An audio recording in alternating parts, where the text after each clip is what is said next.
خوشیوں نیکیوں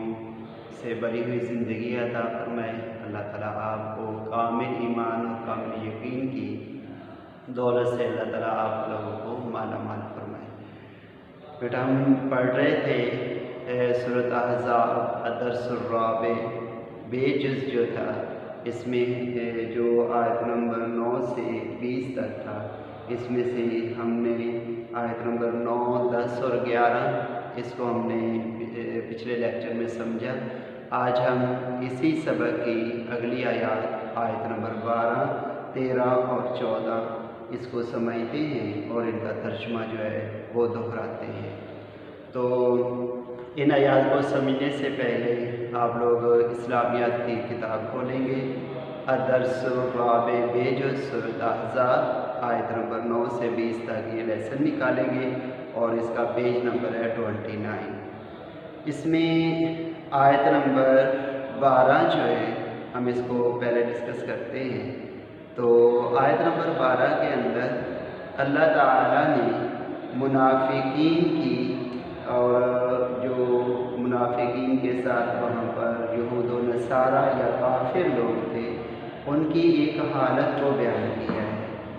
یہ حالت اس وقت کی ہے کہ جب مدینہ منورہ میں غزوہ احزاب کے موقع پر صحابہ نے آپ صلی اللہ علیہ وسلم کے ساتھ مل کر اپنے دفاع کے لیے خندق کھودی تھی۔ خندق کھودتے ہوئے وہاں پر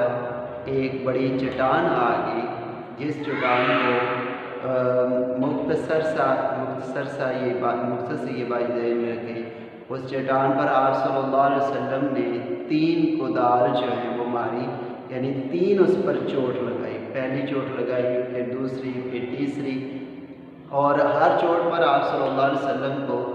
کبھی یمن کی فتح، کبھی روم کی فتح، کبھی ایران فارس کی فتح، تو ان فتح کی آپ صلی اللہ علیہ وسلم کو خوشخبری سنائی گئی، اور آپ صلی اللہ علیہ وسلم نے ہر کدال مارنے پر جب چنگاریاں نکلتی تھیں تو آپ صلی اللہ علیہ وسلم نے یہ خوشخبری اپنے صحابہ کو سنائی۔ تو جب یہ خوشخبری صحابہ کو سنائی کہ اللہ تعالیٰ ہمیں روم پر بھی فتح دیں گے، یمن پر بھی، فارس پر بھی، تو اس وقت جو منافق لوگ تھے اور کافر لوگ تھے انہوں نے مذاق اڑایا۔ مذاق کس بات کا اڑایا؟ کہ مذاق اس بات کا کہ اپنے بچاؤ کے لیے ان کے پاس سامان تو ہے نہیں،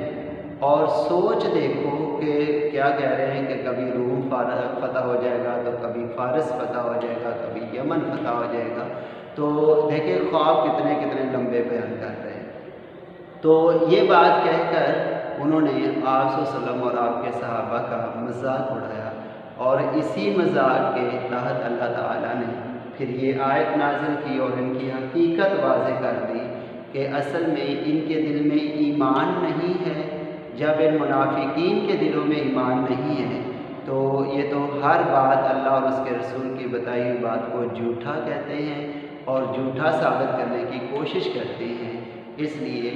ان کی بات کی طرف توجہ کرنے کی ضرورت نہیں ہے۔ جو تم نے دیکھا ہے اللہ نے آپ صلی اللہ علیہ وسلم کو دکھایا، آپ صلی اللہ علیہ وسلم نے اپنے صحابہ کو بتایا،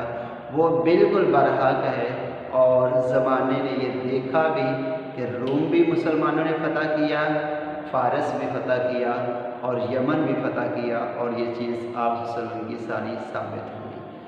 تو اس آیت مبارکہ میں اللہ تعالیٰ نے منافقین کی اس کنڈیشن کو بیان کیا۔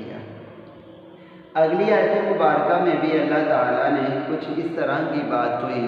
کہ جب مدینے میں ایسی صورتحال ہوگی، جس کو ہم نے پچھلے سبق میں پڑھا بھی ہے کہ باہر سے کافروں نے حملہ کر دیا، اندر سے منافقین نے ساتھ دینا چھوڑ دیا، منافقین نے بھی دغا کیا، تو مسلمانوں کی حالت جو تھی وہ بہت زیادہ مشکلات والی ہوگی، پریشانی والی ہوگی، کہ ان کے دل، آنکھیں پھر گئیں، دل جو ہے وہ منہ کو آنے شروع ہو گئے۔ تو اس پر اللہ، جو منافقین تھے ان کی کیا کنڈیشن تھی، انہوں نے کیا کیا باتیں کہی تھیں، اللہ نے ان باتوں کو یہاں پر ذکر کیا۔ مثلاً ایک تو انہوں نے یہ نعرہ لگایا کہ اے یثرب والو، یہ مدینے کا پرانا نام ہے، کہ اے مدینے والو تمہارا یہاں پر کوئی مقام نہیں ہے، مطلب کہ تم جو کام کر رہے ہو یہ ٹھیک نہیں ہے، تمہاری کوئی حیثیت نہیں ہے، بلکہ تم اپنی حیثیت کو اجاگر کرو، اور کیا کہتے ہیں حیثیت کو اجاگر کرنے کا مطلب کہ نبی کا ساتھ چھوڑ دو اور جو باہر سے آنے والے کافر ہیں ان کا ساتھ دو۔ یہ نعرہ منافقین نے لگایا۔ اور دوسرا، کچھ منافق جو تھے وہ آپ صلی اللہ علیہ وسلم کے پاس حاضر ہوئے اور کہنے لگے کہ اللہ کے نبی، ہمارے گھر تو غیر محفوظ ہیں، یعنی ہمیں اجازت دے دیں ہم اپنے گھروں کی جا کر حفاظت کریں، ہمارے گھر تو غیر محفوظ ہیں، ہمیں یہاں کی بجائے ہمارے گھروں کی طرف بھیجیں تاکہ وہاں بیٹھ کر ہم گھروں کی حفاظت کر سکیں۔ تو جب یہ بات کہی تو آپ صلی اللہ علیہ وسلم نے ان کو بھی اجازت دے دی کہ جاؤ جاؤ ٹھیک ہے، تم جو کہہ رہے ہو جاؤ اپنے گھروں کی حفاظت کرو، لیکن اللہ نے ان کی حالت یہاں پر بیان کی اور کہا کہ اے پیغمبر ان کا مقصد صرف بھاگ کر جانا ہے، آپ سے یا آپ کا ساتھ چھوڑ کر بھاگنا یہ ان کا مقصد ہے، گھر ان کے غیر محفوظ نہیں ہے، گھر ان کے محفوظ ہی محفوظ ہے۔ تو اللہ تعالیٰ نے ان کی اس حالت کو بیان کیا، اور پھر جو یہ یہاں پر آیت نمبر 14 ہے اس میں اللہ تعالیٰ نے انہی کی ایک حالت کو بیان کیا منافقین کی، کہ یہ اگر یہ حالت ان منافقین پر آ جائے، یعنی کوئی ان کے ساتھ جنگ لڑنے کے لیے پہنچ جائے اور ان کے گھروں پر اٹیک کر دے اور ان کو کہے کہ آؤ ہمارے ساتھ لڑو، اے پیغمبر یاد رکھنا یہ منافق لوگ اس وقت تھوڑی دیر گھروں میں ٹھہریں گے کہ بس اسلحہ اٹھائیں گے اور اس آدمی کے ساتھ لڑنے کے لیے تیار ہو جائیں گے، لیکن آج کیونکہ ایمان کی اور کفر کا ان کا مقابلہ ہے، اس لیے یہ ایمان کا ساتھ دینے کے لیے تیار نہیں ہے۔ اور اس میں ہمارے لیے سبق یہ ہے کہ ہمیں پیارے آقا حضرت محمد صلی اللہ علیہ وسلم کے بتائے ہوئے طریقوں کو اپنی زندگی میں اپنانا، اور جو اسلام کے دشمن ہیں ان دشمنوں کے لیے اپنے دل میں پھر محبت نہیں، نفرت تو ہم نے رکھنی نہیں، لیکن ان کے ساتھ معاملات وہ کرنے ہیں کہ جن معاملات سے ہمارے دین کے معاملے میں کسی قسم کی کمی نہ آئے۔ تو اس طریقے سے یہ ہمیں یہاں پر میسیج دیا گیا۔ اب آپ لوگ اپنی بک کھولیں تو میں اس کا ترجمہ دہراتا ہوں، کہلواتا ہوں، تو آپ بھی میرے ساتھ کہہ لیں گے۔ بسم اللہ الرحمن الرحیم۔